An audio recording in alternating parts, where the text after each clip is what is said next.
The rain came down in sheets, soaking through Isabella Chen's burgundy dress as she stood frozen on the crowded downtown sidewalk. At 32, she thought she had learned to protect herself from heartbreak, but nothing could prepare her for this moment. Her ex-fiancé, Derek, stood 20 feet away under the awning of an expensive restaurant, his arm around another woman, laughing as he pointed directly at Isabella. His voice carried over the sound of traffic and rain. "That's her, the one I told you about. Can you believe I almost married that? Thank God I came to my senses." The woman beside him, polished and perfect in designer clothes, looked Isabella up and down with barely concealed amusement. Other pedestrians slowed, some stopping to watch the scene unfold, their phones already out. Isabella felt her chest tighten. 6 months ago, Derek had called off their wedding 3 days before the ceremony, claiming he needed space to find himself. 2 weeks later, she'd seen photos of him with this same woman on social media, already calling her a soulmate. "You're pathetic, Isabella," Derek called out, emboldened by the crowd and his new girlfriend's encouragement. "Still wearing that cheap dress I always hated. Still working that dead-end job. I'd dodge a bullet." The rain plastered Isabella's dark hair to her face, mixing with tears she refused to let fall. Her body trembled, but she couldn't make herself move.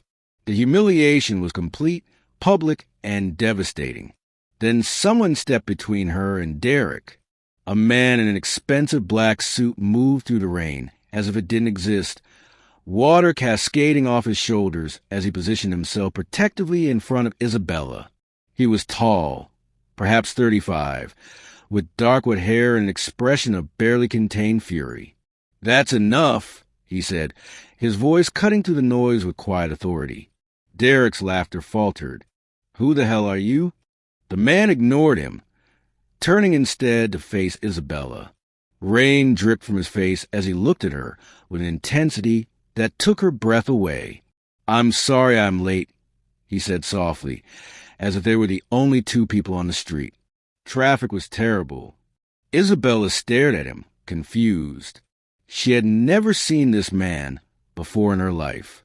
He leaned closer, his voice dropping to a whisper only she could hear. "Please, trust me for just a moment. Let me help you." Something in his eyes, a genuine kindness beneath the intensity, made Isabella nod almost imperceptibly. The man turned back to face Derek, and when he spoke again, his voice carried a weight that made even the scattered crowd pay attention. "My name is Julian Blackwood. Perhaps you've heard of Blackwood Industries." Isabella saw Derek's face go pale. Even she knew that name. Blackwood Industries was one of the largest investment firms in the country, controlling billions in assets. "I've been away on business for 3 months, Julian continued, his tone conversational but edged with steel. "And I come back to find someone insulting the woman I love on a public street?" Isabella's heart hammered. What was he doing? Julian reached into his jacket and pulled out a small velvet box. The crowd gasped as he opened it, revealing a ring that caught the streetlights even through the rain, a stunning diamond that probably cost more than Isabella's car. Then, to her absolute shock, Julian Blackwood dropped to one knee in the pouring rain on the wet sidewalk. "Isabella Chun," he said, looking up at her with eyes that somehow made this absurd moment feel real. "I should have done this before I left. I should have made sure you knew, beyond any doubt, how extraordinary you are." The street had gone quiet except for the rain and distant traffic. Every phone was now pointed at them.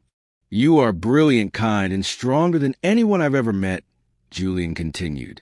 "Your compassion, your integrity, the way you see beauty in small things, these are the qualities that matter. These are the things that make someone truly valuable." He paused, rain streaming down his face.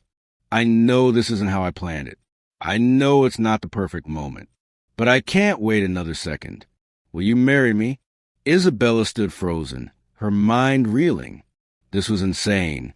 This man was a complete stranger, but something in his expression, a desperation beneath the performance, made her understand that he was offering her something precious, a way to reclaim her dignity, a shield against Derek's cruelty, and a moment that would rewrite this terrible memory. She looked past Julian to Derek, who stood pale and silent, his girlfriend no longer smiling. Then she looked back at Julian, at this stranger kneeling in the rain for someone he didn't know. "Yes," Isabella whispered. Then louder, her voice gaining strength. "Yes." The crowd erupted in applause.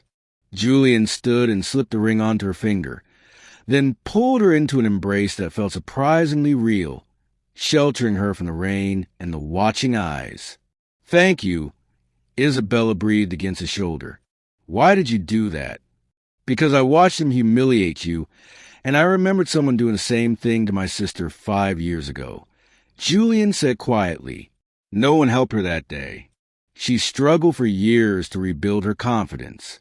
"I promised myself if I ever saw someone else going through that, I wouldn't just stand by." He pulled back slightly, his hand still steadying her. "The ring is real. Keep it. Sell it. Do whatever you want with it. But first, let me buy you a coffee and get us both out of this rain. And I promise, no strings attached. Just 2 people who got caught in a storm." Isabella found herself laughing through tears. "That's the most expensive coffee invitation I've ever received." They walked together toward a nearby cafe, leaving Derek and his girlfriend standing speechless in their wake.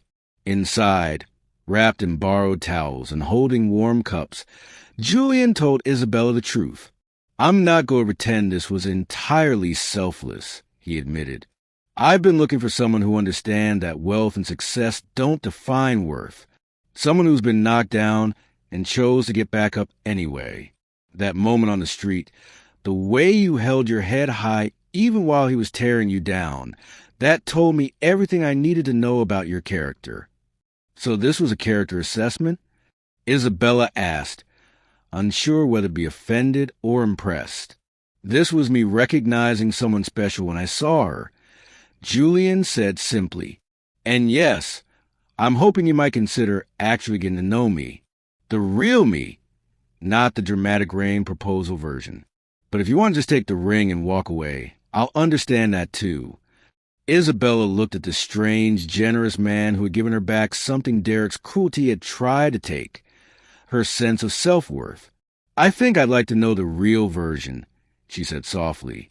6 months later, Isabella returned that ring to Julian, not because things hadn't worked out, but because he'd bought her a different one, chosen together, a symbol of something real that had grown from the most unlikely beginning.